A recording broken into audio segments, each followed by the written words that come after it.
Ja nazywam się Oliwia Maciętowicz i pracuję na Wydziale Psychologii Uniwersytetu Warszawskiego.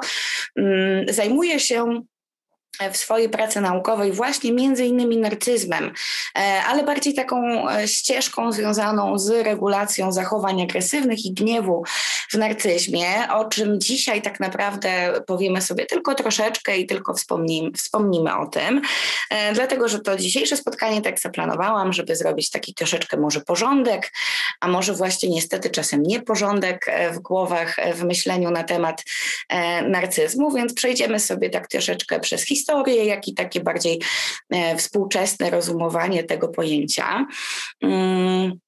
I w ten sposób będziemy sobie taką drogą iść. Również też będziemy przez moment rozmawiać o tym, skąd może się brać narcyzm. To będzie się wiązało z tą częścią troszeczkę dotyczącą historii, dlatego że te zmiany na przestrzeni czasu na temat pojęcia narcyzmu wiązały się również z tym, że badacze zmieniali zdanie co do tego, skąd się ten narcyzm bierze i dlaczego on się pojawia w osobowości ludzkiej. Więc nawet na ten moment mogłabym poprosić o część pytań czy jakichś skojarzeń z narcyzmem, jeżeli Państwo je mają i sobie do nich w trakcie tych pierwszych slajdów jeszcze zajrzymy, żeby ten wykład powiedzmy miał szansę być interaktywny i odpowiadać na jakieś Państwa zainteresowania. Rzeczywiście z narcyzmem tak jest, nie wiem dlaczego, rzeczywiście z narcyzmem tak jest, że jest to pojęcie bardzo wszechobecne, mam wrażenie, w naszej kulturze. No już chciałam powiedzieć troszeczkę w naszej naturze nawet, czyli każdy z nas tak naprawdę troszeczkę rozumie, o co chodzi w tym pojęciu narcyzmu na poziomie takim potocznym.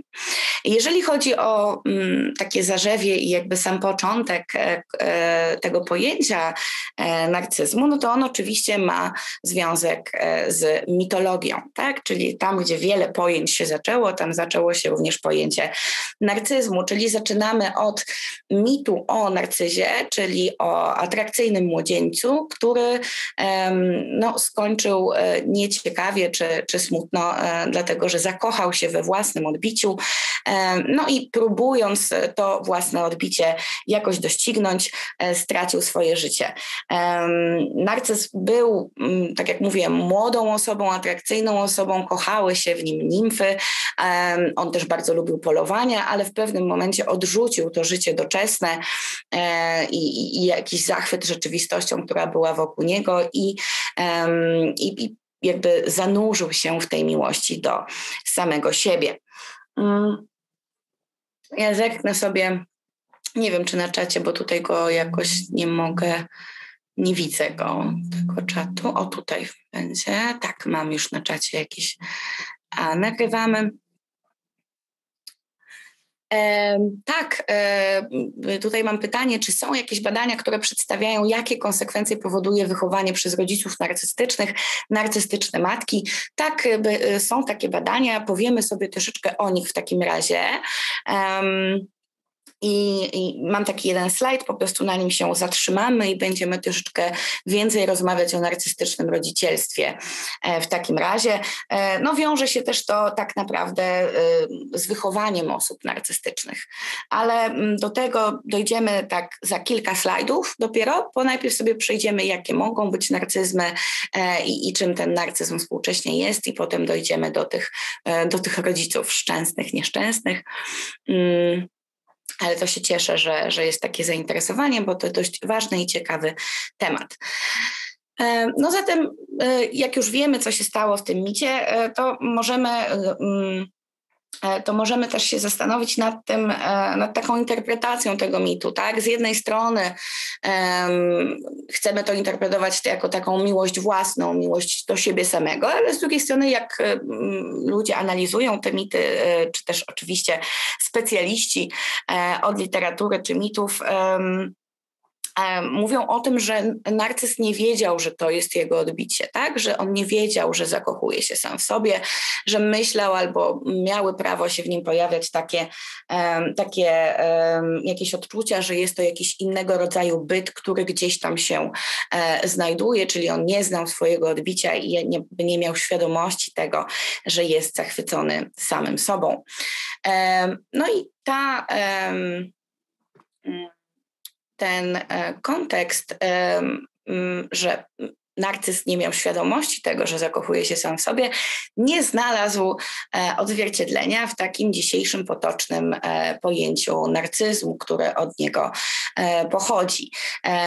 Dlatego, że współcześnie uważamy narcyzm, tutaj mamy z PWN, bezkrytyczny stosunek do siebie, bądź taki rodzaj uwielbienia siebie, nazywany wręcz autoerotyzmem, stanem zakochania się we własnej osobie, zachwytu dla własnych cech psychicznych i fizycznych.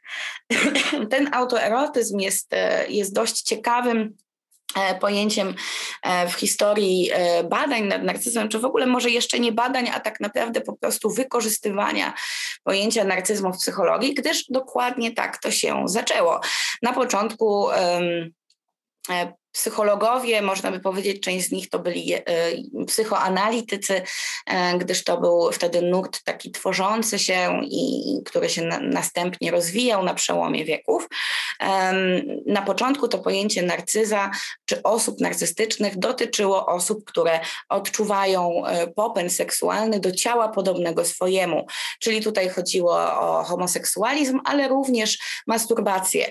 Oba te zachowania wtedy na przełomie wieku były uznawane jako jakby nie dotyczące normy i znaleziono to pojęcie narcyzmu jako zakochania w ciele podobnym swojemu, czy w ciele bezpośrednio swoim, tak, własnym. Później już tak naprawdę w XX wieku pojęcie narcyzmu zaczęło się zmieniać, fluktuować, zaczęło być wykorzystywane do opisu zachowań już nie tylko seksualnych, ale tak naprawdę zachowań dotyczących tego, co uważam na temat siebie i jak bardzo jestem skoncentrowany na sobie. I niezależnie od kontrowersji, jaką można dać, jaka jest wokół Zygmunta Freuda, no to on użył tego pojęcia narcyzmu jako pierwszy, mówiąc o jakby narcyzmie rozwojowym, mówiąc o narcyzmie jako jakimś etapie w rozwoju człowieka, w którym to ten człowiek jest po prostu skupiony na sobie. I u Freuda pojawia się narcyzm pierwotny, który on uważa, że jest naturalny u dzieci, to znaczy jako narcyzm pierwotny uważał po prostu takie zachowania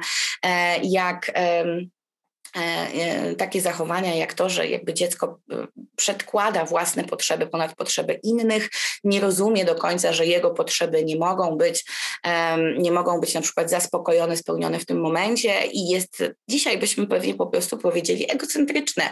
Jeszcze z tego po prostu względu, że jeszcze nie ma rozumienia pewnego o świecie, czy jeszcze nie ma pewnych zdolności do tego, żeby zrozumieć, że drugi człowiek jest jakby odrębny od niego i ma inne myśli i inne potrzeby. I ten narcyzm pierwotny był właśnie naturalnym etapem rozwojowym. Narcyzm wtórny natomiast już wedle Freuda był rodzajem zaburzenia, można by dzisiaj powiedzieć, czyli takiego stanu tak naprawdę już ludzkiej osobowości, skupienia się na własnej osobie ze względu na jakieś zaniepokojenie, czy ze względu na poczucie zranienia w relacjach z innymi. Czyli tak jak Freud to opisywał, ten taki mechanizm, który stał za pojawieniem się narcyzmu wtórnego już u osób bardziej dojrzałych bądź dorosłych, to był taki, że kiedy dziecko bądź troszeczkę już starszy człowiek nie otrzymuje uwagi albo jest odrzucony ze swoją miłością, ze swoją uwagą przez jakiś obiekt tak zwany przywiązaniowy, czyli tak naprawdę człowieka, do którego że dziecko najprawdopodobniej i najczęściej tak to w dzieciństwie było opisywane, kiedy jego miłość, jego przywiązanie jest odrzucone, wtedy powstaje coś w rodzaju narcystycznej rany. I ta koncepcja narcystycznej rany też jest dosyć ciekawa, ona zostanie z nami na przestrzeni czasu i nawet dzisiaj niektórzy starają się ją badać i na wskutek właśnie tego wczesnego odrzucenia przez te obiekty przywiązaniowe miałby powstawać narcyzm wtórny, czyli takie zwrócenie się ku własnemu wnętrzu, ku własnym potrzebom, dlatego, że świat mnie nie chce, świat mnie odrzucił, świat nie jest dobry, więc będę zajmował się tylko i wyłącznie sobą. W tym narcyzmie wtórnym jest też tak naprawdę, może nie do końca bezpośrednio opisany, ale w sposób zaowalowany już opisany jakiś rodzaj lęku przed przywiązaniem, że ten narcyzm ma być taką obroną przed tym zaangażowaniem się w relację z drugim człowiekiem i nawiązywanie takiej bardziej jakby ważnej, intymnej relacji z samym sobą w jakiś sposób, po to, żeby inni nas nie odrzucili. No i jak widzimy, nawet chyba tak jak o tym opowiadam, jest w tej koncepcji dużo takich aspektów, których trudno jest nam sprawdzić, dlatego że również Freud postulował, że te narcystyczne rany mogą być na tym poziomie nieświadomym, że możemy nie wiedzieć, kiedyś tośmy się poczuli tacy skrzywdzeni, czyli jakby to wszystko jest taką szarą strefą, jak to u Freuda często bywa. No ale byli kolejni myśliciele, kolejni psychoanalitycy, ale też po prostu współcześnie myślę, że ładnie by powiedzieć też o Kochucie i Kernbergu, że byli to terapeuci, tak? Były to osoby, które prowadziły swoją praktykę i starały się opisywać przypadki swoich pacjentów, w których również zauważyli oni takie skłonności narcystyczne, czy inni by powiedzieli obrony narcystyczne, czy zaczęli już mówić o tak zwanej osobowości narcystycznej. No i to, co jest ciekawe u Kochuta, co też Kernberg akceptuje i przyjmuje, że to ja narcystyczne i wyolbrzymione zostaje czy u dziecka, czy u nastolatka na wskutek tego braku odzwierciedlenia przez rodziców, czyli oni już troszeczkę opuszczają tą koncepcję rany, że tam ma być jakieś wielkie skrzywdzenie czy odrzucenie przez rodziców, tylko tutaj chodzi o to, że na przykład nie było wystarczająco dużo uwagi. Pewnie dzisiaj powiedzielibyśmy może jeszcze, że nie było wystarczająco dużo ciepła. Dlatego pojawiły się takie, moglibyśmy powiedzieć, obrony narcystyczne, które sprawiły, że ten człowiek dzięki temu wyższościowemu i fantazyjnie wyolbrzymionemu ego czuł się ze sobą bezpieczniej, tak? Pomimo tego, że nie miał tego oparcia rodzicielskiego. I Kochut widział osoby narcystyczne jako takie osoby troszeczkę opuszczone, troszeczkę można powiedzieć ofiary raczej takiego powiedzmy zimnego wychowania albo nieobecnego wychowania, osoby, które starały się sobie wypełnić poczucie własnej wartości fantazjami narcystycznymi, czyli jestem najważniejszy, jestem najlepszy, albo będę najlepszy, tak, jestem lepszy od innych i tak dalej. I Kochut w ten sposób to widział. Kernberg zaczął już natomiast pokazywać takie mechanizmy narcystycznej wściekłości. Kernberg opisywał, że u jego pacjentów to tak wygląda, że ten narcyzm, ta osobowość narcystyczna współwystępuje z dużym gniewem i agresywnością, że te osoby bardzo często, można by powiedzieć, wręcz nienawidzą świata, czy są wściekłe niemalże na całą otaczającą rzeczywistość, a nie tylko na osoby, które są jakimś powodem frustracji. I Kernberg uważał, że osoby narcystyczne mają taką fantazję, żeby się mścić za to, że świat ich odrzucił. Dlatego on nie odrzucał tego, co mówił Kochut, że gdzieś w dzieciństwie osób narcystycznych pojawiło się odrzucenie, na przykład przez rodziców, może potem również przez inne osoby, przez środowisko, ale Kernberg uważał, że jednak coś jest w tej narcystycznej ranie z czasów freudowskich, że według niego osoby narcystyczne chcą się na świecie mścić, ten świat dominować w jakiś sposób, tak jakby może prowadząc rodzaj wendetty za narcystyczną ranę, albo po prostu to jest ich sposób na udowodnienie swojej wartości. Ta debata pomiędzy Kochutem a Kernbergiem trwała długo i mam wrażenie, że dzieje się troszeczkę dzisiaj, czyli że Tak naprawdę często się wspomina, że jakby już od początku rozmów o osobowości narcystycznej widzieliśmy opisy jej dwóch biegunów. I tak jak powiedziałam wcześniej, zarówno Kohut, jak i Kernberg byli analitykami, można by dzisiaj powiedzieć terapeutami, osobami, które przez swoją karierę przyjmowały pacjentów i opisywały i tworzyły te teorie na podstawie tych przypadków, które obserwowali. Więc to nie jest tylko tak, że usiedli i coś wymyślili.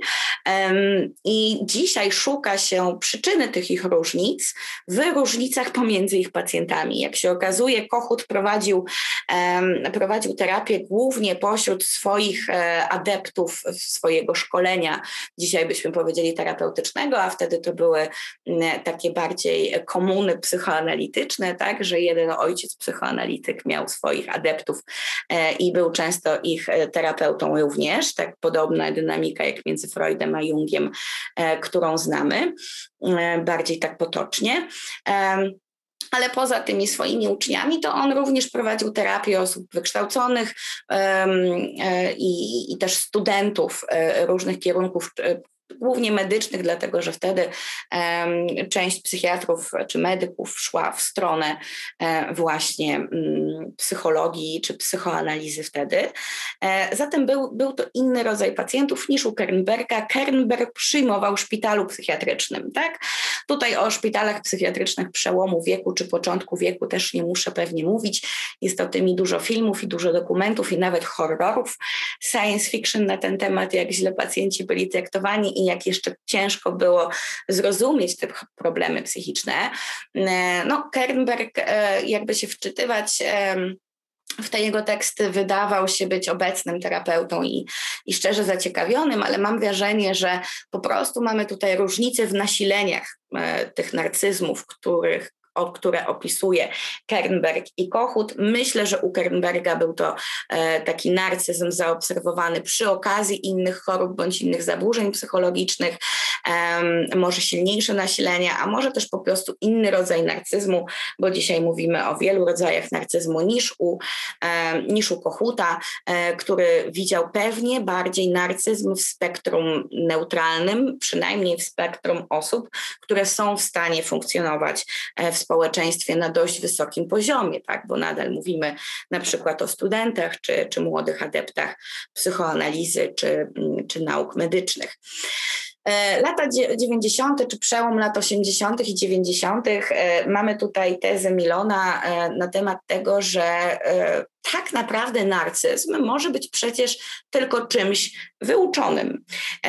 Te tezy, tutaj Milon też jakby brał pod uwagę tradycję psychoanalityczną i jakąś tam ją akceptował, ale chciał wykorzystać to, co psychologia nam dała przez ten czas, czyli teorię uczenia się na przykład, tak? Albo teorię modelowania społecznego, tak? Że powtarzamy pewne zachowania, których zostaliśmy nauczeni. No i właśnie tutaj powstała po raz pierwszy ta hipoteza, że narcyzm nabudowuje się albo w każdym razie powstaje u tych dzieci, których rodzice mieli pewne tendencje do przeceniania go, nadmiernego podziwiania go, takiego odrealnionego podziwiania i pompowania tego ego dziecka do takich nieadekwatnych rozmiarów względem realnych umiejętności tego dziecka, czy realnych właściwości tegoż dziecka. I tutaj mogę już zaznaczyć a propos tego pierwszego pytania z czatu, że no właśnie tak mniej więcej wygląda rodzicielstwo narcystyczne, czyli rodziców, którzy sami są narcystyczni. Tak jak powiedziałam później i za chwilę, tak naprawdę niedługo opowiemy sobie o tym, że narcyzmów jest wiele i więc ten rodzic może być narcystyczny w różny sposób, tak? Może być egocentryczny również w różny sposób, ale bardzo często rodzice przekładają fantazje własne na temat siebie na dziecko. I to nie o to chodzi dokładnie, że jeżeli ja marzyłem, żeby grać na pianinie, to dziecko będzie chodziło na lekcję pianina, ale chodzi o to, że dziecko jest postrzegane przez rodzica, im młodsze, tym mocniej, jako część nas, tak? Jako część nas samych i jako jedna z najważniejszych osób dla nas w naszym życiu. Więc to, co myślimy o sobie, to, co uważamy o sobie i to, jak chcemy być traktowani albo jak traktujemy siebie na co dzień, przekładamy na to, jak traktujemy nasze dzieci bądź czego oczekujemy dla nich. Więc rodzice narcystyczni, przeszacowujący własne wpływy na świat albo własne właściwości, będą to samo robili, wychowując swoje dzieci. Oczywiście niekoniecznie mogą również przeszacowywać nie tylko narcystyczni rodzice, ale nawet współczesne dowody empiryczne pokazują, że rzeczywiście narcyzm rodzicielski wspiera przeszacowywanie tych umiejętności dziecka, co znowuż wspiera wczesnodziecięcy narcyzm u dzieci. Znaczy dziecięcy, bo powiedzmy, że zaczynamy mówić o większym i mniejszym narcyzmie u dzieci, powiedzmy od około 8-9 roku życia, już wtedy daje się to zbadać. Co się stało współcześnie z narcyzmem, już tak idąc w stronę tego, co robimy dzisiaj w nauce dotyczącej narcyzmu. No to mamy takie dwa główne pojęcia. Z jednej strony mamy narcyzm jako cechę i z drugiej strony mamy narcystyczne zaburzenie osobowości. Narcyzm jako cecha powinien być rozumiany przez nas jako kontinuum, czyli że mamy nasilenia od bardzo niskich do bardzo wysokich danej cechy, tak? I większość populacji znajduje się w środku. Tak jak wygląda zazwyczaj rozkład normalny danej cechy w populacji, no to zakładamy na poziomie teoretycznym, że właśnie tak powinna rozkładać się cecha narcyzmu w populacji i mamy trochę dowodów pokazujących na to, że rzeczywiście tak jest, że powiedzmy około 70% populacji koncentruje się wokół średnich nachyleń narcyzmu i następnie to się równo rozkłada względem niskich i wysokich nasileń, znaczy obniżonych, podwyższonych nasileń cechy, dlatego że po tej średniej jest jeszcze podwyższone i dopiero potem jest wysokie nasilenie, no i pod spodem odpowiednio obniżone i dopiero potem bardzo niskie czy niskie nasilenie tej cechy. No i wiążemy tą cechę właśnie najczęściej z tym nadmiernym skupieniem na sobie, roszczeniowością czy jednoczesnym instrumentalnym stosunku do innych, ale też taka obniżona zdolność do nawiązywania i utrzymywania relacji z innymi też się tam znajduje. O definicjach cech narcystycznych zaraz sobie jeszcze powiemy. No i ten drugi kontekst pojęcia narcyzmu we współczesnej psychologii, ale również psychiatrii tutaj, czyli narcystyczne zaburzenie osobowości. W wielu podręcznikach od tak naprawdę dekad już, dlatego że mam wrażenie, że po raz pierwszy to były lata 80., kiedy narcyzm pojawił się jako oddzielne zaburzenie osobowości. I tak naprawdę już od tych lat 80. już wiele edycji podręczników czy klasyfikacji chorób psychicznych i zaburzeń psychicznych powstało i w większości z nich narcyzm był ujmowany jako jedno z zaburzeń osobowości.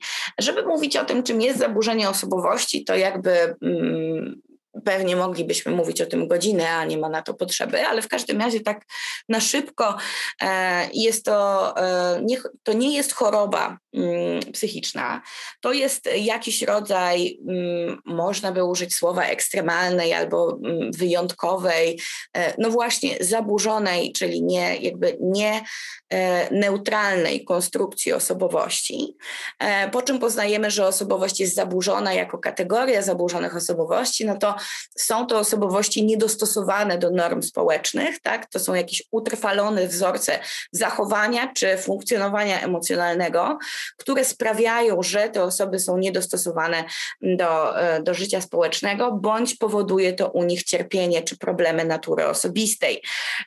Czyli te skrypty które są w tej zaburzonej osobowości, będą na przykład powodowały częstsze doświadczanie kryzysów psychicznych, gorsze relacje z innymi, gorsze utrzymanie pracy, częstsze zachowania agresywne czy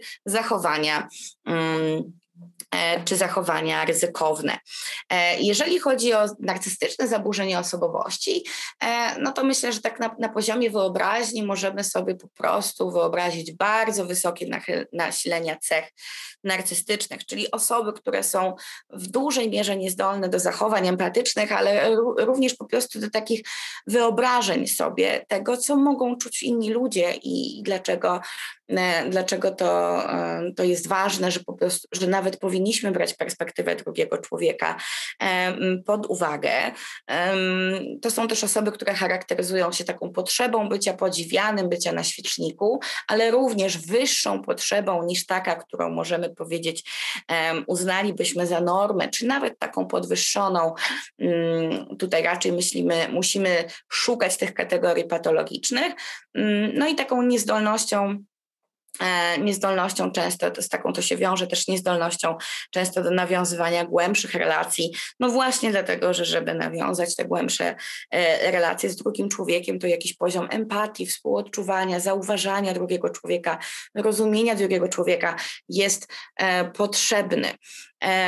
Dlaczego ja tutaj ciągle podkreślam, że to narcystyczne zaburzenie osobowości, tutaj musimy sobie wyobrażać jakieś duże nasilenia czy nasilenia patologiczne tych cech czy właściwości, dlatego że można mieć taki syndrom studenta pierwszego roku psychologii i widzieć siebie bądź swoich bliskich w każdym zaburzeniu, o którym czytamy, i mam wrażenie, że narcyzm czy postawa narcystyczna jest czymś tak łatwym do zauważenia u wielu osób. Tak? I nie chciałabym, żeby Państwo mieli taką fantazję, żeby po dzisiejszym wykładzie każdego nazywać osobą z zaburzeniami osobowości czy z zaburzeniem narcystycznym. Więc tutaj naprawdę ostrożność jest zalecana i tak mam wrażenie, że narcyzm czy pojęcie narcyzmu jest czasami nadużywane przez media czy przez taką popularną naukową literaturę, że tam 10 sposobów, jak się rozstać z narcyzem, albo 10 pytań, czy twój partner jest narcyzem i tak dalej, i tak dalej. Mam wrażenie, że bardzo często nie jest to pisane na podstawie jakichś najnowszych tekstów naukowych. Także tutaj z tymi diagnozami uważajmy. Narcystyczne zaburzenie osobowości czasami wypada z tych podręczników, dlatego że część klinicystów czy część też naukowców zaczęło zauważyć, że narcyzm bardzo rzadko występuje samodzielnie, że on bardzo często jest częścią innych chorób psychicznych bądź współwystępuje z innymi zaburzeniami osobowości, dlatego że zaburzenia osobowości mogą ze sobą współwystępować. Ale dla mnie to wcale nie oznacza, że zaburzenie narcystyczne osobowości nie istnieje, tylko że te nasze w ogóle kategorie, tak, diagnostyczne mają jakieś ograniczenia, bo rzeczywiście narcyzm często jest spotykany razem na przykład z zaburzeniem psychopatii, czy inaczej zwanym zaburzeniem dysocjalnym, czy z osobowością aspołeczną. Różne nazwy potoczne, jak i profesjonalne takie zaburzenie osobowości przybierało i rzeczywiście dość często narcyzm współwystępuje z tym zaburzeniem osobowości. No dobrze, także to chyba tyle, żeby tak rozjaśnić to, co jest najważniejsze w tych pojęciach. I teraz ja sobie zobaczę, ile już gadam pół godziny, więc tak przejdę przez epidemię narcyzmu szybciej, żebyśmy więcej mieli czasu na tych rodziców. Jeszcze sobie zajrzę, znowu nie widzę czatu, także może się nic nie pojawiło nowego. A nie, już będę miała, już mi się pojawiło, nie mam nic nowego. Dobra. Dobrze. No i jak tu byliśmy. Super. No to powiedzmy sobie teraz troszeczkę o epidemii tak zwanej narcyzmu. Myślę, że wiele z Państwa mogło o tym słyszeć, że mówi się, że żyjemy w czasach epidemii narcyzmu. Już abstrahując od tego, że boimy się epidemii teraz już chyba w ogóle, gorzej kojarzę to słowo niż parę lat temu, po tym jak doświadczyliśmy światowej pandemii. Miejmy nadzieję, że to już końcówka i w kolejnych latach będziemy się widzieć na żywo przy takich okazjach. No ale z tym narcyzmem to chodziło tak naprawdę w tych latach 70., kiedy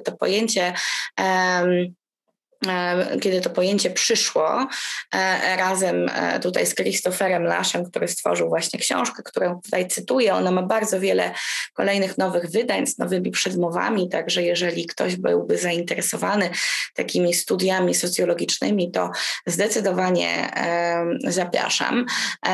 I on jakby podsumował taki ówczesny jemu amerykański świat. Czy widzimy końcówka lat 70., początek lat 80., możemy sobie wyobrazić, że tam czas powstawania czasami wielkich korporacji, wielkich interesów, czas American Dream, tak?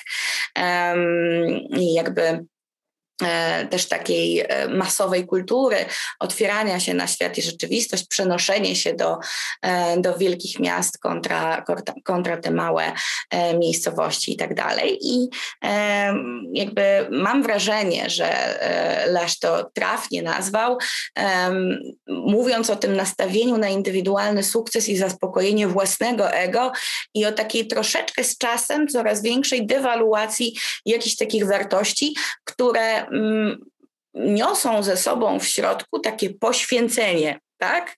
Czyli rodzina, religia, społeczność. Jestem dobry i się poświęcam drugiemu człowiekowi i cierpienie jest wartością, bądź poświęcenie jest wartością. Moje życie ma znaczenie poprzez rodzaj właśnie poświęcenia się rodzinie, czy religii, czy społeczności. No a tutaj rzeczywiście powstał ten skręt, że jakby moje życie ma sens po to, żebym ja najbardziej rósł, najbardziej się kumulował, najbardziej się rozwijał. Myślę, że widzimy to do tej pory w takich narracjach społecznych, czyli tam bądź najlepszą wersją siebie i tak dalej, i tak dalej.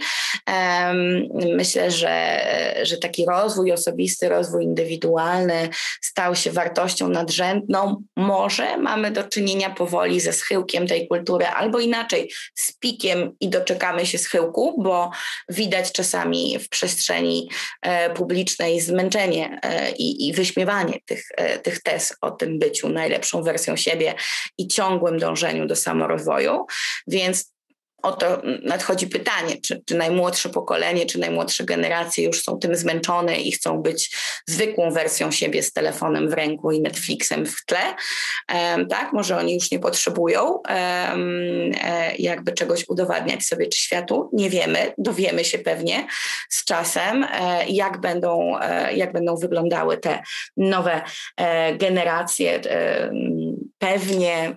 Tutaj tak miałam troszeczkę na myśli takie dzieciaki, które są teraz w wieku 10 lat czy kilku lat, także zobaczymy, w jaką stronę będą te ich cele życiowe podążały w przyszłości, bo na razie mam wrażenie, że takie współczesne pokolenie dorosłych to jednak dąży do tego bycia najlepszą wersją siebie, nawet jak nie wyznaje takiego rodzaju instagramowych haseł, to myślę, że ten rozwój osobisty jest dla nas wszystkich i sukces indywidualny, tak pokoleniowo w jakiś sposób ważny, czy w naszych generacjach jeszcze naszych rodziców. I psychologowie, jak zobaczyli te takie pojęcia i jakby, że są takie zwroty w takiej analizie społecznej i w takich zmianach społecznych, to zaczęli się zastanawiać, jak mogę sprawdzić, czy tak rzeczywiście jest na poziomie badań psychologicznych.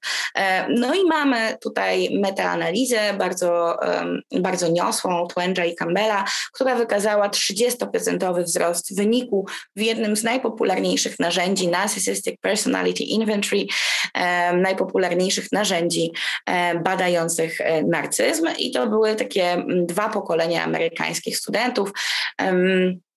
I tutaj widzimy, że to był rok 78 i 2008, jeżeli chodzi o to porównanie. I z jednej strony wiele osób interpretuje to badanie jako dowód na to, że mamy epidemię narcyzmu, mamy świat narcystyczny, nowy świat, a inni starają się podważać ten pomysł i pokazywać, że może nie do końca, że tak naprawdę to narzędzie jest bardzo specyficzne i tak naprawdę jest to narzędzie, uwaga, takie nowe pojęcie, narcyzm wielkościowy, czyli mierzące narcyzm o takim wymiarze bardzo często dość pozytywnym, adaptacyjnym. Większość pytań dotyczy tego, czy lubię siebie, czy lubię swoje ciało, czy mógłbym być liderem, tak, jak się czuję ze sobą. I jest troszeczkę pytań bardziej niepokojących w stylu jestem lepszy od innych, albo z wieloma rzeczami bym sobie poradził lepiej niż inni i tak dalej, ale nie ma wielu pytań o takie brzydkie czy negatywne aspekty narcyzmu. Dlatego wielu mówi, że tak naprawdę to pokazuje tylko, że mamy coraz lepszą samoocenę i że to prawda, mamy coraz bardziej kulturę indywidualną, ale to nie mówi o narcyzmie. No i właśnie chwileczka tylko powiedzenia, że narcyzm nie jest tym samym co samoocena, dlatego wielu jakby analizując tą metaanalizę zaczynało podnosić, oni na pewno zbadali tylko samoocenę.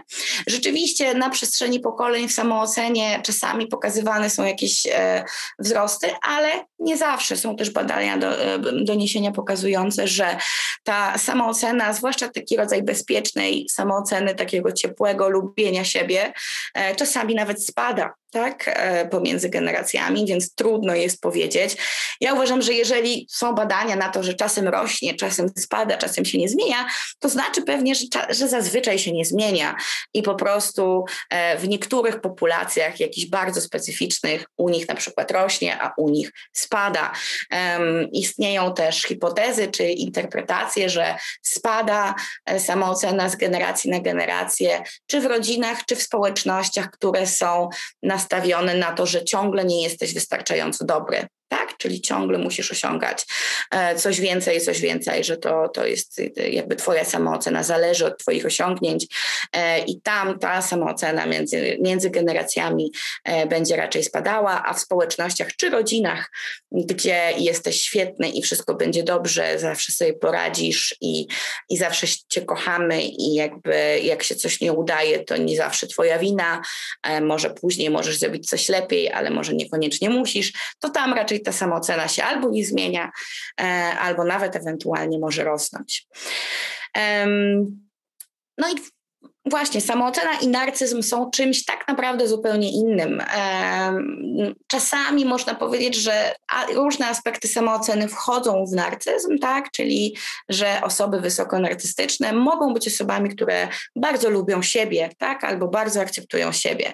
Badania pokazują, że narcyzm może istnieć przy każdym poziomie samooceny, tak? Czyli niezależnie od tego, jaką mamy samoocenę, możemy być osobami narcystycznymi, czy wykształcić podwyższone poziomy cechy narcyzmu. To jest bardzo ważne, dlatego że ten bardzo popularny link pomiędzy to połączenie samooceny z narcyzmem został obalony i został obalony na wielu poziomach. Również w kontekście takiej samooceny utajonej i deklaratywnej. Wiele badaczy postuluje, że możemy mówić coś na temat swojej oceny, a możemy czuć coś innego. I to też zostało udowodnione, że rzeczywiście tak jest, że czasami możemy mieć utajoną samoocenę niską, a wysoką deklaratywną, a czasami nawet na odwrót, tak? Wysoką tą utajoną, a niską deklaratywną. Ale jak się okazuje, nadal narcyzm umie współwystępować z każdą z tych kombinacji, tak? Czyli to też obala taką hipotezę jakiejś specyficznej maski narcystycznej, że to jest osoba, która tak naprawdę głęboko nie lubi siebie, ale na zewnątrz uważa, że jest świetna. Tak może być, ale nie musi, tak? Cechy narcystyczne mogą występować przy każdej tak naprawdę konstelacji cech narcystycznych. Tutaj mamy ten taki jeden slajd dotyczący troszeczkę na temat rodzicielstwa i na temat tych rodziców i najpierw jeszcze powiem, jakie są różnice w kształtowaniu u dzieci samooceny i narcyzmu, bo tutaj mamy to wyszczególnione na slajdzie, a potem opowiem o tych narcystycznych rodzicach. Bardzo wielu badaczy zajęło się bardzo tak naprawdę trudnym tematem, czyli tematem, czy można wychować osobę narcystyczną i jeżeli to my ją wychowujemy, czyli jakby nie jest to jakoś wrodzone, nie pochodzi to ze środowiska na przykład szkolnego, no to co robią rodzice, że wychowują osoby narcystyczne i co mogą robić rodzice, żeby nie wychować osób narcystycznych.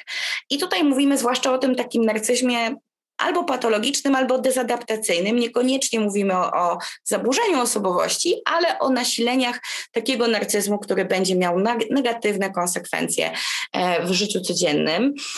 Czyli tak naprawdę osoby czy niedostosowane społecznie, czy troszeczkę czasami niezdolne do przyjęcia perspektywy drugiego człowieka.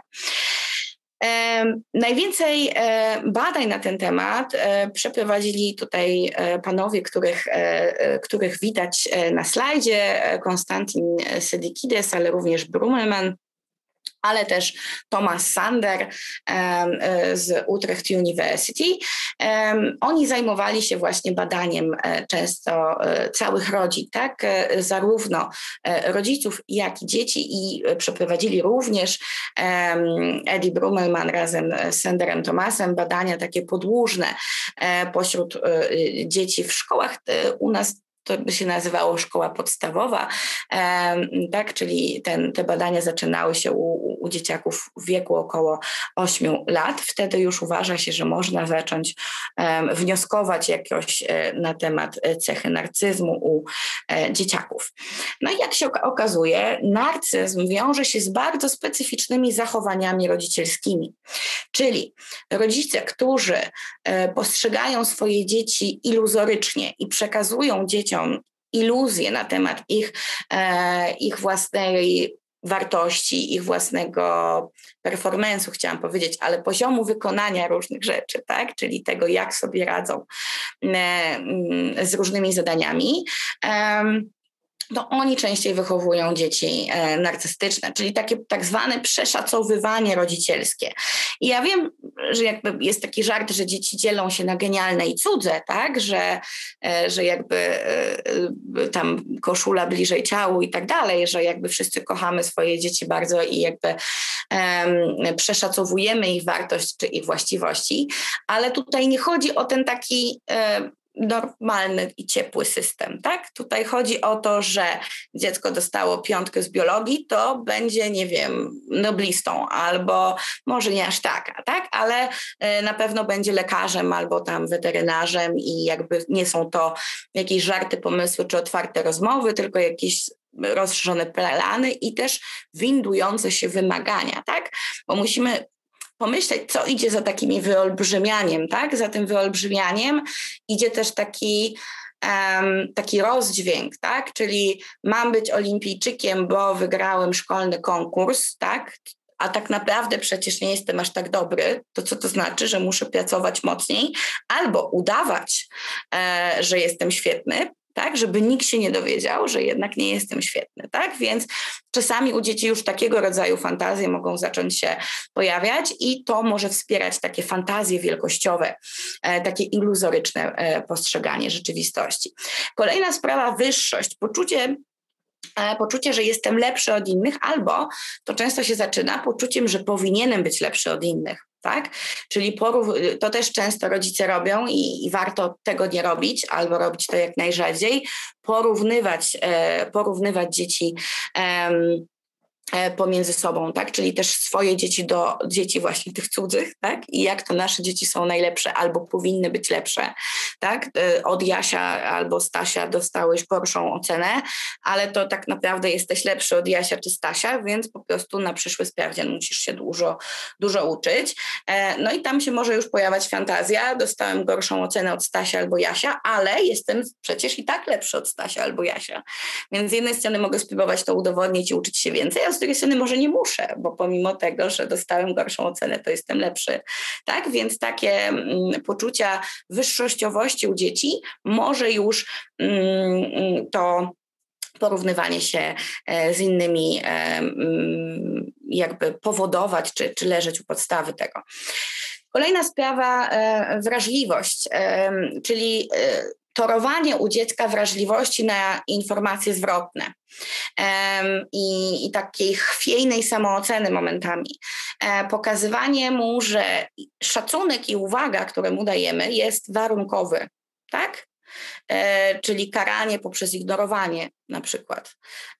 Dawanie szacunku i uwagi dzieciom tylko wtedy, kiedy mamy na to czas, albo wtedy, kiedy mamy na to ochotę, albo wtedy, kiedy według nas na to dziecko zasłużyło. No i to są bardzo patologiczne, można by powiedzieć wręcz już mechanizmy, dlatego że mimo że często zdarzające się, ja tutaj nie chcę też jakby oddelegowywać części rodziców do szpitali, tutaj nie o to chodzi, tylko to są bardzo niebezpieczne mechanizmy, jeżeli zdarzają się bardzo często albo jeżeli zdarzają się codziennie i jeżeli są częścią tej relacji rodzicielskiej i warto pracować ze sobą samym, jeżeli wiemy na przykład, że w taki sposób traktujemy dzieci często, zastanowić się, dlaczego to robimy. Może to robimy, bo mamy depresję, może to robimy, bo mamy dużo pracy i co możemy zrobić, żeby dziecku nie przekazywać informacji, tak? Zajmuję się tobą wtedy, kiedy tylko wtedy, kiedy spełniasz moje oczekiwania, tak? Albo tylko wtedy, kiedy ja mam na to ochotę, tak? Nie zasługujesz na mój szacunek czy moją uwagę zawsze. Więc myślę, że powinniśmy się jakby zawsze zastanawiać nad tym, dlatego że to jest też bardzo duże wyzwanie rodzicielskie, żeby być bardzo obecnym i ciepłym rodzicem zawsze i to jest naturalne, że nie zawsze mamy na to siłę, ale ja tutaj mówię raczej o tym i raczej jakby tutaj było to opisywane raczej w tych badaniach w takim kontekście, kiedy jest to utrwalony wzorzec zachowania, a nie tylko, że tam raz na tydzień jakby mama pada z nóg i teraz się tobą nie zajmie, tak?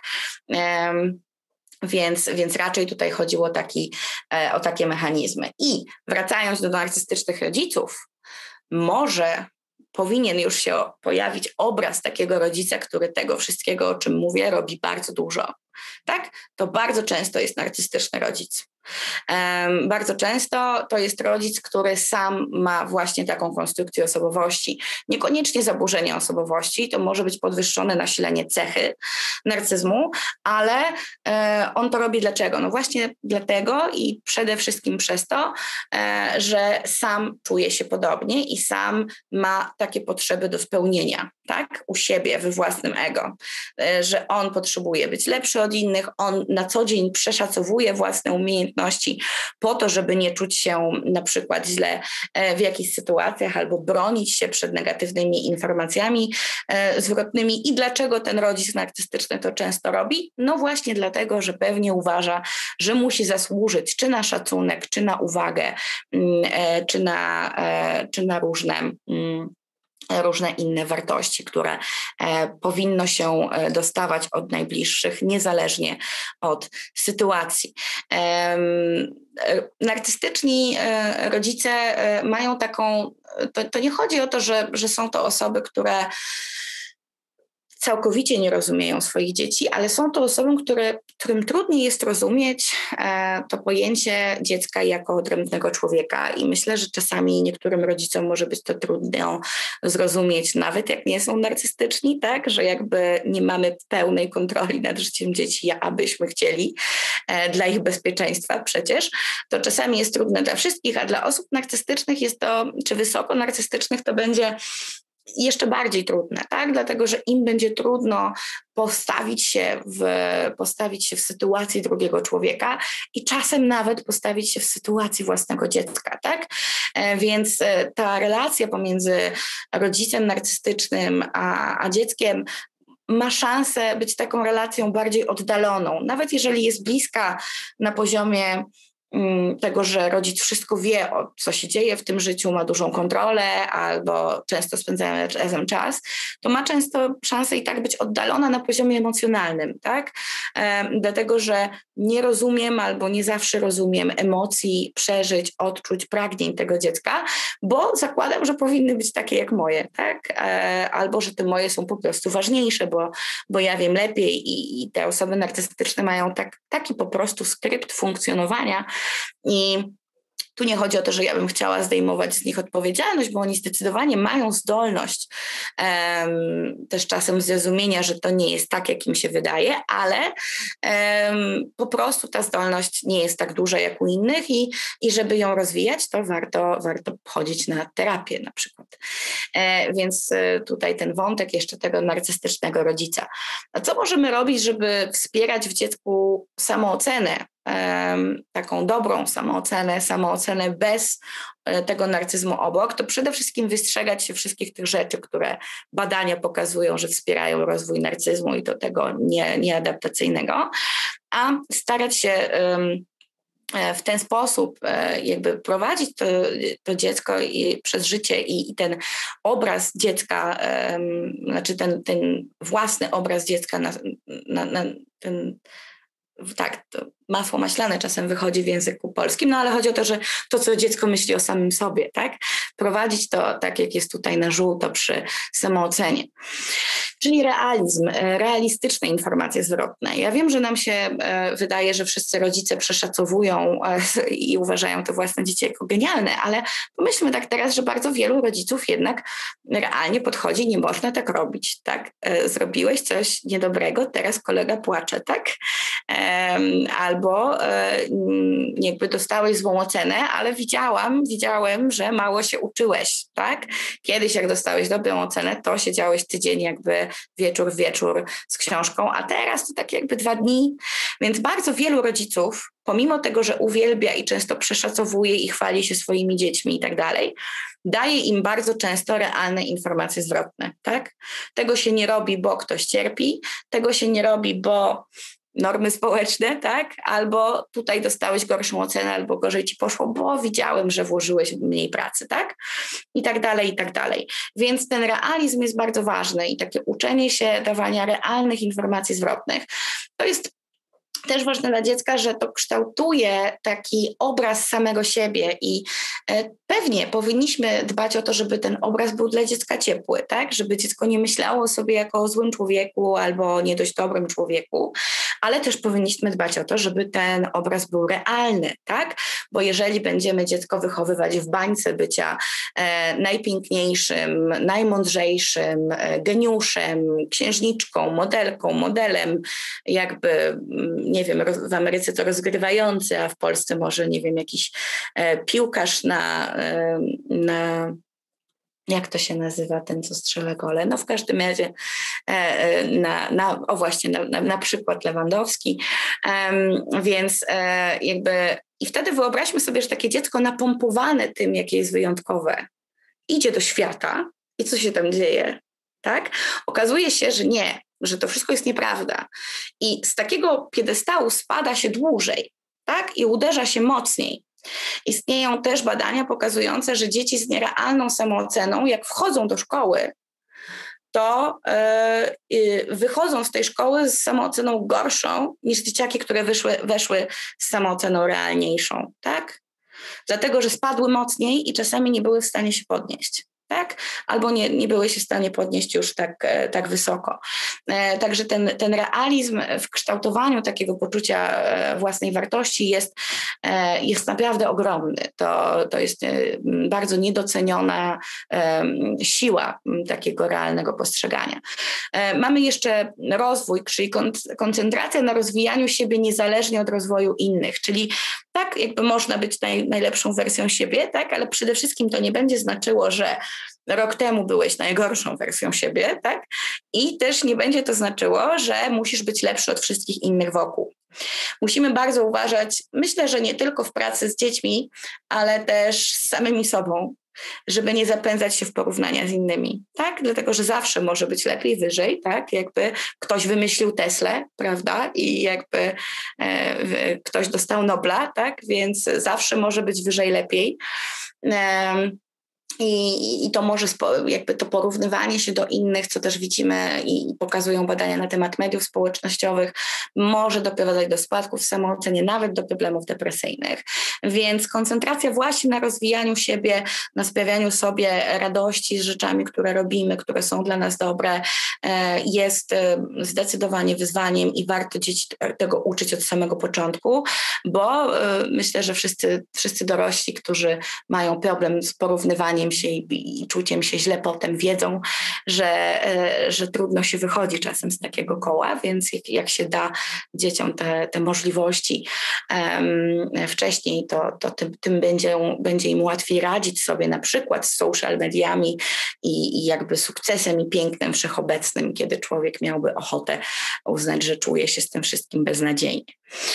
No i stabilność i wytrwałość. I to są te trudne, to jest drugi biegun tego, o czym mówiłam przy tym narcyzmie, czyli jakby takie duże wyzwanie dla rodzica, żeby ta jego uwaga i jego szacunek dla dziecka był stabilny i żebyśmy byli w tym wytrwali. Tak? Nawet jak dziecko powoduje w nas emocje, że się gotuje, że się denerwujemy, to żeby te emocje nie powodowały, że zabieramy im szacunek czy naszą uwagę.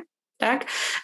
Oczywiście mamy prawo do tych emocji i jakby mamy prawo też powiedzieć, że nas dziecko zdenerwowało i tak dalej i jakoś z nim porozmawiać o jego zachowaniu, ale znaleźć w sobie tą siłę, żeby być rodzicem obecnym, szanującym, dającym uwagę niezależnie od tego, co się dzieje, albo w dużej mierze niezależnie od tego, co się dzieje. Nie wiem, czy wyczerpałam ten temat narcystycznego rodzicielstwa, czy narcystycznych matek. Osoba, która napisała ten komentarz, to może skomentować jeszcze, czy odpowiedziałam, czy jakieś dodatkowe pytanie.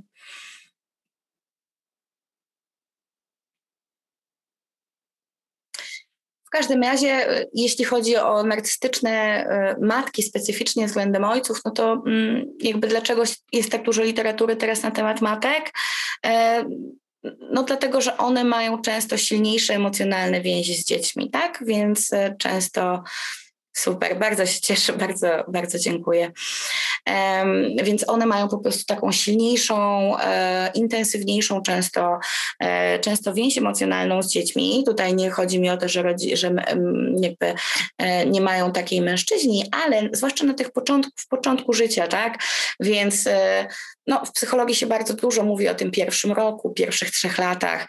Brak uwagi i dawania uwagi wystarczającej i ciepła dziecku w tych pierwszych latach pokazuje, że może się odbić na zdrowiu psychicznym dzieci wręcz w dorosłości, więc stąd dużo o tych narcystycznych matkach się mówi.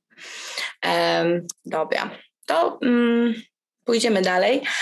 Tak na szybko, tylko jeszcze tak naprawdę kończąc jeszcze tego, kiedy można wychować narcyzm, a kiedy można wychować pozytywną samoocenę, to jest też, tutaj mogą sobie Państwo przeczytać, takie badanie dotyczące wschodu i zachodu jeszcze z czasów żelaznej kurtyny, czyli przeprowadzono takie badanie w Niemczech na temat samooceny u ludzi wychowanych we wschodnich, zachodnich Niemczech, bądź wychowanych już w Niemczech tych zjednoczonych, ale na przykład urodzonych jeszcze na wschodzie i zachodzie. Jak się okazało, że w samoocenie nie było, w wymiarze samooceny i narcyzmu nie było różnic u osób, które zostały już wychowane w Niemczech Zjednoczonych, czyli były bodźcowane jakby przez taką samą kulturę w trakcie swojego kształtowania, ale były różnice u osób wychowanych versus w Niemczech Zachodnich i versus w Niemczech Wschodnich. Czyli Niemcy Wschodnie, tam samoocena była stabilniejsza, wyższa, a niższe poziomy narcyzmu, i w Niemczech Zachodnich wyższe poziomy narcyzmu, mniej stabilna samoocena, czy też niższe poziomy samooceny. Co to znaczy? Bo przed chwilą mówiliśmy o wadze rodzicielstwa, a ja tutaj nagle w Niemcy Wschodnie i Zachodnie. To może znaczyć różne rzeczy, bo ta kultura, w której żyjemy, może wpływać na styl rodzicielstwa. tak? Nagle z kultury Niemiec wschodnich, gdzie nie było tak dużej możliwości rozwoju indywidualnego w kontekście na przykład robienia kariery, tak? Ciągłego dokształcania się, czy też nawet dbania o jakąś taką własną opinię w tym kontekście samorozwoju, tak? Czyli raczej, jak możemy sobie wyobrazić tą kulturę wschodnią za żelazną kurtyną, tamten indywidualny rozwój osobisty, tak, mógł polegać na wykształceniu, na udzielaniu się w społecznościach, na takich rzeczach mocno często mało narcystycznych, tak? Niekoniecznie na tych takich wartościach indywidualistycznych. I to mogło wpływać na idący za tym styl rodzicielstwa, bo to przecież osoby funkcjonujące w danej kulturze są też rodzicami, jak i również sama kultura, w której człowiek wzrasta, będzie wpływała na jego osobowość i mam wrażenie, że właśnie te dwie informacje widać w tym badaniu. Tak? Podejrzewam, że zarówno ta kultura wpłynęła na style rodzicielskie, jak i ta kultura wpłynęła na kształtowanie osobowości, dlatego że nie tylko rodzice wtedy są w takim indywidualistycznym stylu i każą nam zdobywać świat i być świetnymi i nie zawsze się musimy z tym czuć dobrze i możemy wykształcać jakieś narcystyczne obrony, żeby sobie z tym radzić, ale również nauczyciele, również kultura, również gazety wręcz, tak, jakby myślę, że do tej pory prasa i media są pełne, przepełnione i jakby takimi podprogowymi komunikatami nie jesteś dość dobra, tak? Jakby może jesteś tego warta, ale musisz coś ze sobą zrobić, żeby być lepsza, tak? Albo lepszy, bo myślę, że to dotyczy nie tylko kobiet, ale również mężczyzn, nie tylko branży beauty, ale wszystkich możliwych innych dotyczących rozwoju indywidualnego. No i tak, współcześnie mówimy o więcej niż jednym narcyzmie. Dlaczego mówimy, ja nie wiem, ile mam jeszcze mam pół godziny, tak? Tak. Czy troszeczkę mniej, tak żeby był czas na pytania, prawda? Gdyby było jeszcze troszkę zostawić czasu na pytania. Tak, to się będę spieszyć. Jakby narcyzm, ja tu to wszystko tak ładnie opowiadam spójnie, żeby było łatwe do zrozumienia, ale jak to w badaniach się tak czasami działo, że komuś wyszło, że narcyzm jest związany z gniewem i z zachowaniami agresywnymi, a komuś wyszło, że nie. Tak? Komuś wyszło, że narcyzm wiąże się z gorszymi relacjami, a komuś wyszło, że nie, albo że nie zawsze. Tak? I okazało się, że narcyzmów może być tak naprawdę wiele, że możemy mówić o jakby kilku cechach narcystycznych, w zależności od tego, przez jaki pryzmat chcemy patrzeć na ten narcyzm. I patrząc też przez pryzmat emocjonalności i rodzaju obrazu siebie, możemy mówić na przykład o narcyzmie wielkościowym. To byłby taki narcyzm, który myślimy o nim jako o narcyzmie ogólnym albo taki narcyzm w sensie potocznym, tak? Taka arogancja, śmiałość, poszukiwanie wrażeń, ekshibicjonizm. No i mamy też narcyzm wrażliwy, związane bardziej z niestabilnością, nadwrażliwością, reaktywnością emocjonalną, lękliwością. Tutaj często już jest obniżona samoocena, postawa defensywna, częściej zachowania agresywne i odczuwanie gniewu. To, co mamy po środku, to jest to, co jest zawsze jakby uważane za trzon cech narcystycznych i osób narcystycznych, więc to jest to, co pojawia się zawsze. Myślę, czasami używam takich przykładów. Myślę, że dość łatwo sobie wyobrazić czy nazwać sobie jakieś osoby na przykład ze świata mediów albo ze świata polityki, które moglibyśmy sobie przykleić jako obrazek obok narcyzmu wielkościowego. Pozwólcie Państwo, że nie będę wymieniać. Nie chodzi tylko o polskie warunki i myślę, że właśnie zagraniczne tym śmieszniej, prawda, często. Więc myślę, że to ułatwi takie potoczne rozumienie tej cechy. No a przy narcyzmie wrażliwym możemy tutaj przede wszystkim chciałabym, żebyście pomyśleli o osobach, które są narcystyczne, ale mogą być często depresyjne, tak? Są narcystyczne, ale często mają taki syndrom może zaszczutego psa, że jakby czują się zagrożone, że komentarze, które nie mają być negatywne, oni odbierają jako atak, tak? Często mówi się o tym, że ten narcyz wrażliwy, jego poziomy ekstremalne mogą współwystępować na przykład z zaburzeniami typu borderline, tak? Że tam jest niestabilność pewna samooceny, częste poczucie zagrożenia, ale również bardzo często takie poczucie uprzywilejowania, roszczeniowość i skupienie na własnych potrzebach. No i mamy tutaj też a propos, że tutaj większa ekstrawersja, mniejsza neurotyczność, a z drugiej strony mniejsza ekstrawersja i większa neurotyczność. Kolejnym podziałem takim, który obecnie się dość często również używa, to jest ujęcie narcyzmu poprzez pryzmat strategii utrzymywania obrazu siebie. Czyli możemy mówić o osobach skoncentrowanych na podziwie i skoncentrowanych na rywalizacji. To ujęcie przez pryzmat strategii utrzymywania obrazu siebie to jest jakby, dobrze, to takie pomyślenie, czymś żywi się moje ego, tak? Czego potrzebuję, żeby utrzymać te nierealistyczne, wielkościowe zazwyczaj fantazje na temat samego siebie. I czy to są takie ujęcie właśnie w kontekście podziwu, osoby, które poszukują poklasku. Przepraszam 2 razy, aż to o nich napisałam. One właśnie chcą się często wyróżniać, chcą być wyjątkowymi, najlepszymi i tak dalej. No i mamy narcystyczną rywalizację i tu będzie potrzeba bardziej dominacji, tak? Częściej będzie defensywna postawa czy konfliktowość, umniejszanie innym. Więc możemy również mówić o takim narcystycznej koncentracji na podziwie i na rywalizacji w narcyzmie. Kolejnym ujęciem, również związanym z tym obrazem siebie, jest narcyzm sprawczy versus narcyzm wspólnotowy. Czyli pytanie, dlaczego jestem świetny, tak? Dlaczego uważam, że jestem wyjątkowy i lepszy od innych. I mogę tak uważać, dlatego że uważam, że mam lepszą inteligencję, lepsze kompetencje, lepiej sobie radzę w życiu, jestem bardziej sprawczy, posiadam wpływ na swoje życie i koncentruję się też na tych celach indywidualnych, żeby się rozwijać wiecznie. No, mamy też narcyzm wspólnotowy i wtedy znaczy, że moje ego podbijają takie kwestie, jak że ja pomagam innym, tak? Ja jestem wyższy moralnie, ja dbam o jakiś tam nasz wspólny interes. I tutaj nie chodzi o, żebyśmy myśleli, że wszystkie osoby, które działają na rzecz społeczności są narcystyczne w kontekście narcyzmu wspólnotowego. Nie myślmy o tym jako o czymś złym. Przypominam, mówimy o CESZ-ie, 70% populacji jest w środku, tak?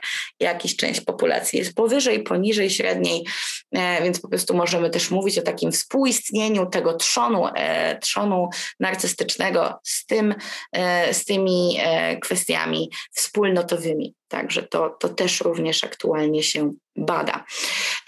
Ciekawym aspektem narcyzmu z brzegu już takiej psychologii społecznej, a czasami też docieka z pogranicza psychologii i socjologii po prostu, jest narcyzm kolektywny, który też oznacza się u każdego człowieka, czyli każdy człowiek może odpowiedzieć na kwestionariusz narcyzmu kolektywnego dotyczącego mojej grupy. I tutaj ta grupa własna może być różnie rozumiana. Możemy pytać o, grupę kobiet, możemy pytać grupę mężczyzn, możemy pytać grupę narodową, jakąś grupę wyznaniową i tak dalej, w zależności od tego, na ile się ten nasz badany utożsamia z tym, że jest częścią danej grupy.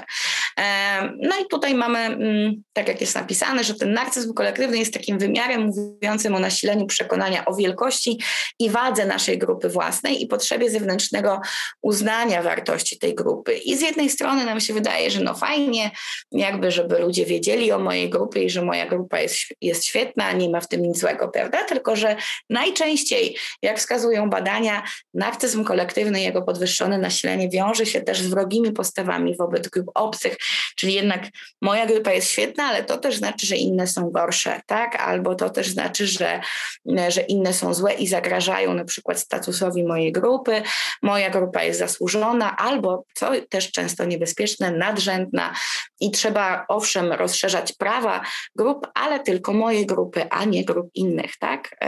Więc czasami przy tych wysokich nasileniach narcyzmu kolektywnego możemy obserwować takie konfliktowe, czasem niebezpieczne z punktu widzenia konfliktów międzygrupowych mechanizmy, ale tak jak mówię, możemy tu myśleć o państwach, możemy tu myśleć o grupach jakby bardziej społecznych. Myślę, że nie musimy przechodzić na kontekst polityki czy spraw społecznych, żeby zrozumieć, jak ciekawym to jest w sumie, jak się zastanowić i jak wiele to by mogło dać teraz, znaczy jak ciekawe są też te badania i ile mogą dokładać do rozumienia tego, co się w ogóle dzieje na świecie, tak? Taka dychotomizacja, każdy w swojej bańce i tak dalej, więc myślę, że to bardzo ciekawe.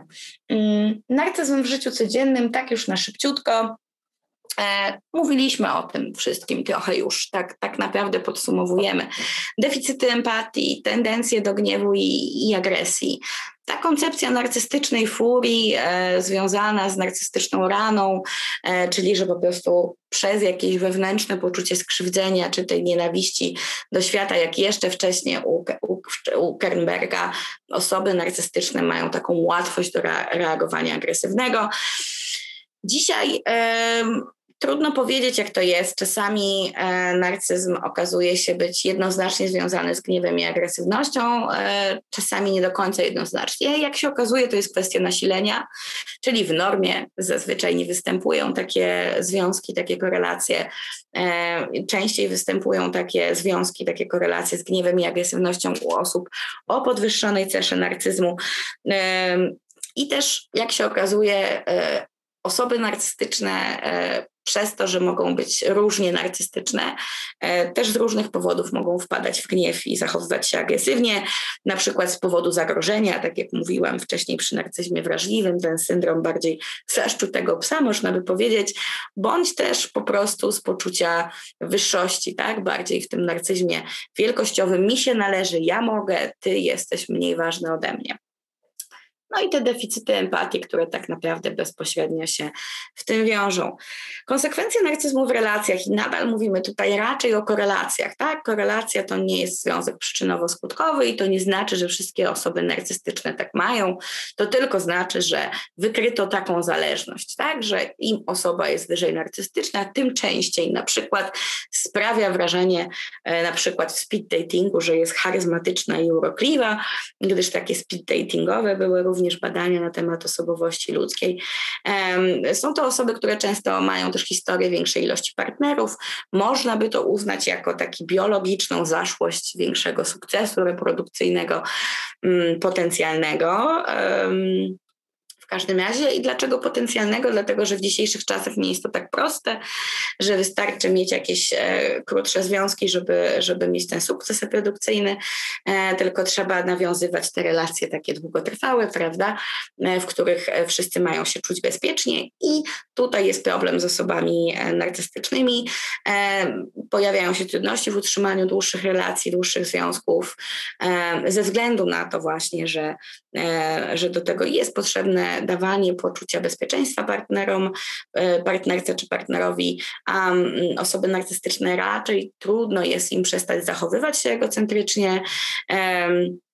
Często mają tendencję do wykorzystywania i manipulowania, no i po prostu mają tą trudność wczucia się w emocje drugiego człowieka i wspierania go i ta ich własna perspektywa jest dominująca.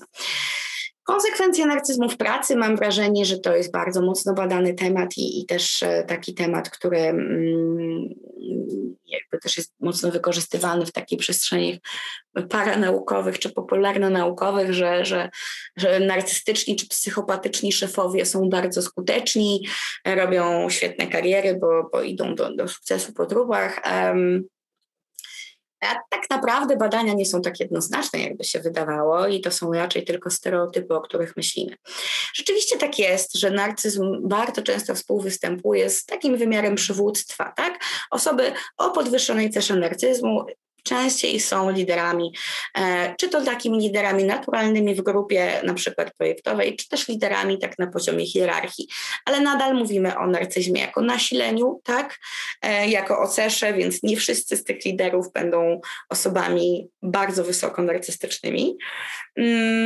I stąd myślę ta część wyników badań, które pokazuje, że Część osób o takich lekko wyższych nasileniach cechy narcystycznej dobrze sobie radzi na tych kierowniczych stanowiskach, zwłaszcza na stanowiskach wymagających samodzielnego podejmowania decyzji albo ekspozycji społecznej, no bo są to osoby, które po prostu lubią ten poklask na przykład zbierać i właśnie szukają tych zewnętrznych wzmocnień, więc lubią tam jakby zbierać kolejne punkty do tego, żeby być uznanym za kogoś wartościowego. Często są to osoby też charyzmatyczne. Oczywiście do tego jest też potrzebny wysoki poziom umiejętności społecznych. Bardzo często on współwystępuje z narcyzmem,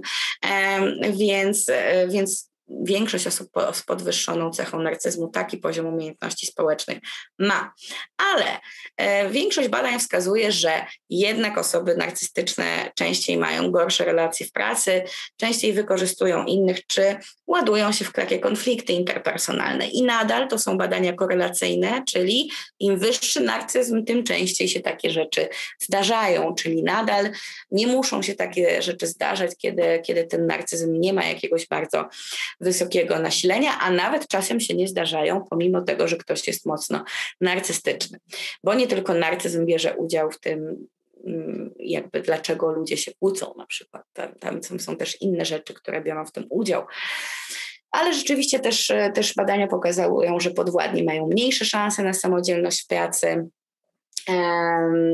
że podwładni osób narcystycznych są częściej wykorzystywani, często gorzej się czują w pracy. Niejasne są związki z efektywnością pracy, czyli narcyzm nie zawsze wiąże się z lepszymi wynikami w pracy. Myślę, że to właśnie dlatego, że czasami tak naprawdę może nawet w tej pracy przeszkadzać, tak? Więc to raczej chodzi o to, jaki typ pracy, jaki rodzaj nasilenia, jaka jest ta osoba i tak dalej, i tak dalej. Narcyzm w terapii, to może już przejdę do ostatniego slajdu, żeby nam zostało 10 minut. Narcyzm w terapii jest wyzwaniem, jest trudny, te obrony wielkościowe, narcystyczne są trudne do rozbrojenia, ale to nie jest tak jak na tym poprzednim slajdzie, że tego nie da się zrobić, tak? Że mamy tutaj tą terapię narcyza i że on przychodzi słuchać o sobie i że nie da się leczyć osób narcystycznych, no w każdym razie im pomagać. To jest możliwe. Najważniejsze jest zapewnienie bezpieczeństwa pacjentowi i to już od czasów tego Kochuta, o którym wspominałam, było powtarzane, że to są osoby, które mają łatwość do tego, żeby nie czuć się bezpiecznie, więc przede wszystkim trzeba nawiązać bezpieczną relację z takimi osobami, długo nad tą relacją pracować, żeby te obrony narcystyczne mogły opaść, żeby osoby mogły czuć się bezpiecznie, kiedy są konfrontowane z realnymi informacjami zwrotnymi i konfrontowane z perspektywą drugiego człowieka. Czyli najważniejsza praca w gabinecie terapeutycznym z osobą narcystyczną to jest konfrontowanie osób narcystycznych z rzeczywistością, czyli pytanie ich o to, co się naprawdę wydarza w ich życiu, co ludzie im mówią i tak dalej, i staranie się tego interpretowania razem z pacjentem na nowo w sposób nadając jakby i codzienności, a następnie też historii życia pacjenta nową narrację nie zniekształconą przez iluzje narcystyczne. To jest trudne, to jest wymagające, ale istnieją teksty opisujące przypadki, kiedy bardzo wiele udało się osiągnąć w terapiach z osobami tak naprawdę o cechach narcystycznych. Nie mogę powiedzieć, żeby te wszystkie przypadki wypełniały to zaburzenie osobowości, ale narcyzm, tak jak mówiłam, czy wysokie nasilenie narcyzmu współwystępuje z kryzysami psychicznymi, współwystępuje z chorobami czy z innymi zaburzeniami. Także dzieje się to, da się pomagać takim osobom, da się wzmacniać u nich zachowania empatyczne, zmieniać narrację na temat siebie, na temat świata. Jest to praca często żmudna, często trudna i dosyć też często wymagająca. Terapeuci, którzy opisują takie przypadki, piszą o tym, jak bardzo trudno im jest zachować cierpliwość i też jakieś takie pozytywne nastawienie albo neutralne nastawienie w pewnych momentach terapii do pacjenta, gdyż są to osoby, które mają właśnie jednak tą łatwość do wybuchów, ataków gniewu, niekoniecznie agresji, ale jednak co najmniej gniewu, czy też obrażania się na terapeutów, nie przyjmowania jakichś opinii terapeutów, więc no, jest to trudna i żmudna praca, ale dzieje się, jest możliwa. No to teraz zapraszam do pytań. Przepraszam, że tak długo się rozgadałam. Miałam nadzieję, że tym razem się nada, ale zapraszam. Zapraszamy bardzo serdecznie. Można się odmutować i zapytać albo napisać na czacie, jeśli Państwo wolą. Także bardzo zapraszam.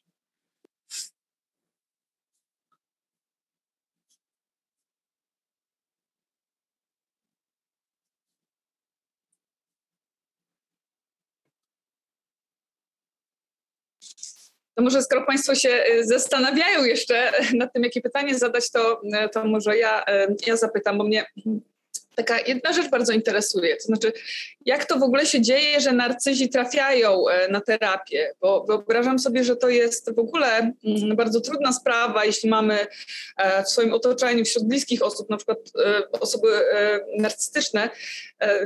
Wyobrażam sobie, że to jest trudne, żeby one same z siebie zechciały się na taką terapię udać, więc tak. Jak to się dzieje i jak możemy sprawić, wiem, że to trudne pytanie bardzo, ale możemy jakoś facylitować ten proces? Tak, sprawić nie możemy, facylitować pewnie możemy, bo to tak jak ten żart, że ilu psychologów musi zmienić żarówkę, jeden, ale żarówka musi chcieć zmiany i myślę, że to zawsze tak działa.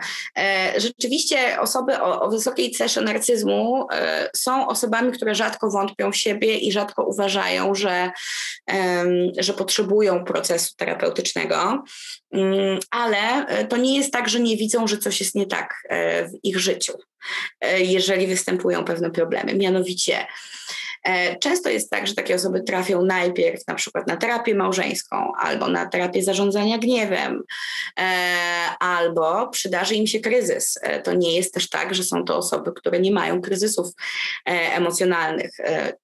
To nie zawsze musi być kryzys taki depresyjny, który bardziej byśmy kojarzyli z narcyzmem wrażliwym. Raczej przy narcyzmie wielkościowym to byłyby innego rodzaju kryzysy. Raczej może takiej nadpobudliwości albo właśnie problemów z zarządzaniem gniewem albo problemów z uzależnieniami, tak, czy z zachowaniami ryzykownymi. Więc to są właśnie takie powody, które najczęściej są na początku, czyli właśnie terapia małżeńska, oddelegowanie przez rodzinę, czasami też oddelegowanie przez sąd w tych przypadkach, w tych case study opisanych ze świata amerykańskiego, to często były również terapie wymagane przez sąd albo przez ośrodki zdrowia, przez ubezpieczyciela w związku na przykład z przedłużeniem terapii lekami, na przykład lekami na bezsenność albo na jakieś wahania nastroju, więc to były różne powody, ale to prawda, raczej nie przychodzą osoby z tego powodu, że no wszyscy mówią, że jestem narcystyczna i nie da się ze mną rozmawiać, więc trzeba coś z tym zrobić. Raczej to nie jest ten powód, tak, raczej to są te wszystkie powody naokoło, ale myślę, że też osoby narcystyczne nie są z tym same. Inne zaburzenia osobowości i osoby na przykład z osobowością zależną, z osobowością borderline, czy nawet też osoby z zaburzeniem takim dysocjalnym osobowości też się pojawiają w terapii zazwyczaj z innych powodów, tak? Czyli właśnie przez kogoś przysłani, czy to sąd, czy to szpitale, czy rodzinę, albo właśnie dlatego, że doświadczyli jakiegoś dużego kryzysu emocjonalnego, na przykład w przypadku tego zaburzenia osobowości zależnej, czy zaburzeń lękowych, czy zaburzenia borderline, to bardzo często kryzysy depresyjne są i takie epizody depresyjne są tym motywatorem. Także tak naprawdę nie tylko osoby narcystyczne, ale też inni ludzie też często trafiają z różnych powodów. Więc pytanie, jak można facylitować? Rozmawiać o tym, jak po prostu mówić prawdę, jak nam jest trudno na przykład w kontakcie albo jakie to jest smutne czy przykre, że ta nasza perspektywa nie jest widziana, tak? Bo ja nie lubię stygmatyzować, nie dramatyzujmy, to nie muszą być źli ludzie, prawda?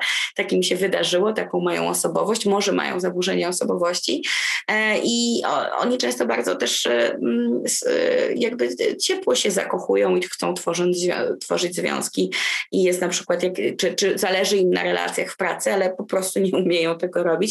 Więc jakby powiedzenie im, tak, słuchaj, to jest trudne dla mnie, tak, że ta twoja perspektywa jest najważniejsza, albo że nie umiesz słuchać i tak dalej. Może troszeczkę mniej ocennie, tak, jakoś delikatnie o tym rozmawiać, żeby też te osoby nie poczuły się skrzywdzone, ale no trzeba być szczerym w relacjach, nie? Super, bardzo, bardzo dziękuję za tak rozbudowaną odpowiedź. Też myślę, że to jest bardzo praktyczny w ogóle aspekt, tak? Budowania relacji z osobami, z którymi nie zawsze jest łatwo, tak? Tak, pewnie pewnie, że tak. I niezależnie też od osobowości, które tworzą, wcale nie trzeba mieć bardzo mocno nasilonych cech, jakichś specyficznych, żeby było czasami nam się ciężko komunikować, bo też możemy mieć schematy utrudnione na przykład z dzieciństwa, ale niekoniecznie dotyczące komunikacji. Nie? Tak, czyli uniwersalnie szacunek, empatia. Tak, uniwersalnie szacunek, empatia, komunikacja. Nie? Super. Jeszcze jakieś pytania? Jakieś pytania jeszcze pojawiły się u Państwa? Ja chciałem zapytać, słychać mnie? Słychać? Tak. Słychać. Chciałem zapytać, jak duży jest odsetek w społeczeństwie osób, które mają osobowość narcystyczną, czy wiadomo coś na ten temat? Trudno oszacować. Raczej mówi się pomiędzy 1 a 3%, tak się podejrzewa. Podobne statystyki dotyczą innych zaburzeń osobowości. Tylko też musimy myśleć, że to nie jest tak, że wszystkie zaburzenia osobowości się sumują, czyli razem 20% społeczeństwa ma jakieś zaburzenia osobowości, tylko one dość często razem współwystępują. Czyli na przykład pojawiają się diagnozy, że osobowość histrioniczna, osobowość borderline razem, albo na przykład dysocjalna i narcystyczna, albo narcystyczna i borderline. Pytanie dlaczego to są takie podwójne diagnozy, czy to mamy złe kryteria, czy rzeczywiście tak jest, prawda? No ale tak mówi się, że 1 do 3%. A jeżeli mówimy o wysokim nasileniu cechy po prostu, czyli osobach o podwyższonej cesze narcyzmu, to w zależności, gdzie sobie postawimy granicę, możemy mówić albo o 5, albo o 15% osób, które mają taką wyższą niż średnia. No to pytanie, czy interesuje nas bardzo wysoki poziom cechy, wtedy powiemy 5% bądź mniej niż 5%. Czy interesuje nas tylko podwyższony, to wtedy powiemy, że około 10-15%.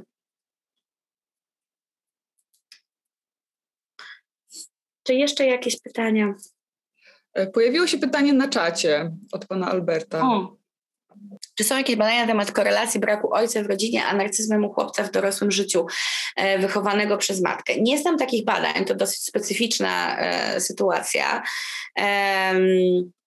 ale czytałam raz taki opis, pamiętam, to był opis przypadku i dotyczył co prawda dziewczynki, nie chłopca, taki opis przypadku terapeutycznego i tam tylko właśnie, no to nie jest badanie, tylko taki case study pacjentki, tak, i dotyczący jej relacji z matką właśnie narcystyczną i tam jakby siła tego przekazania narcyzmu przez matkę córce była tłumaczona przez tą terapeutkę między innymi tym, że były one tylko we dwie. Tak, że nie było, że to była, że ta kobieta była wychowywana samotnie przez swoją matkę. Więc nie umiem tak do końca odpowiedzieć na to pytanie, ale mam wrażenie, że to po prostu tak jest, że zawsze jednak ten drugi rodzic jest jakimś buforem tego pierwszego rodzica, już tutaj niezależnie od tego, czy kto, z kim, przez kogo to dziecko jest wychowywane, więc pewnie, że te mechanizmy, o których mówiłam wcześniej, mogą się zaostrzać w przypadku takich diad matka-dziecko albo ojciec-dziecko, kiedy zostali sami bez tego kolejnego rodzica. Więc mam wrażenie, że zdecydowanie te efekty mogą być ostrzejsze. I tak narcyzm u takich chłopców, ale może też jakiś... Mówi się często, że w rozbitych rodzinach są zarówno u chłopców i dziewczynek jakieś lęki przed związkami w przyszłości, może niekoniecznie spowodowane narcyzmem, ale na przykład traumą rozwodu, która została przekazana przez rodziców, tak. Wydaje mi się, że dostęp do informacji na temat wielkościowej strony narcyzmu jest lepszy, a co z narcyzmem wrażliwym? To prawda, tak jest, dlatego że narcyzm wielkościowy istnieje na rynku dużo dłużej. Narcyzm wrażliwy, pojawiło się to pojęcie w ogóle w 1991 roku i narzędzie do badania też dopiero wtedy zaczęło istnieć. W latach 90. zaczęto poszukiwać tego narzędzia, a to narzędzie z narcyzmem, dotyczące narcyzmu wielkościowego już mamy ze 20 lat, więc dłużej, tak, z lat 70. czy nawet chyba wcześniejsze pochodzi. Czy mogę coś polecić? Nieskromnie jest troszeczkę moich artykułów, które mogę przesłać, dlatego że ja zajmowałam się też narcyzmem wrażliwym, jak i też mój doktorat. On chyba powinien być dostępny online. Ten mój doktorat na stronie, nie wiem, czy Biblioteki Uniwersyteckiej, czy jeszcze będzie w archiwum takim APD, to jest oddzielna strona Archiwum Prac Dyplomowych. Troszeczkę też właśnie moich artykułów, które chętnie udostępnię, można się do mnie odezwać na maila. Mogę go zaraz wpisać, ale też można po prostu mnie zgooglować i wtedy się coś powinno pojawić dostępnego w PDF-ie.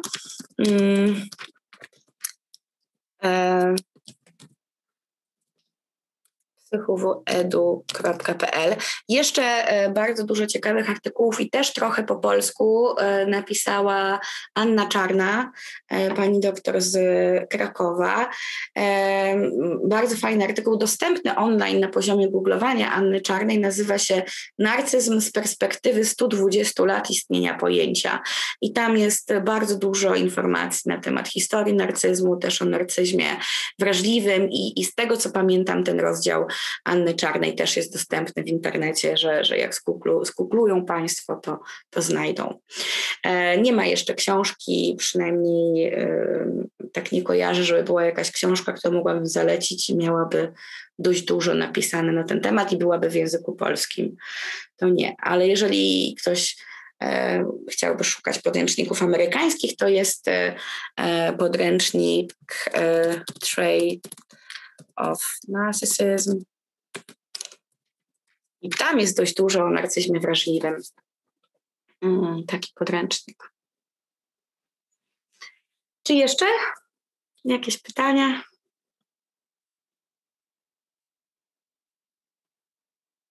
I ten podręcznik jest z 2018 roku, tak jakby było więcej, to tak mi się wydaje, że to było 18.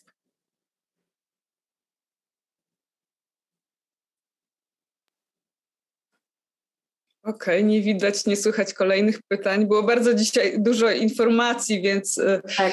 Pewnie trzeba najpierw trochę Tak, ja czasem pędzę, ale mam nadzieję, że wszystko było zrozumiałe.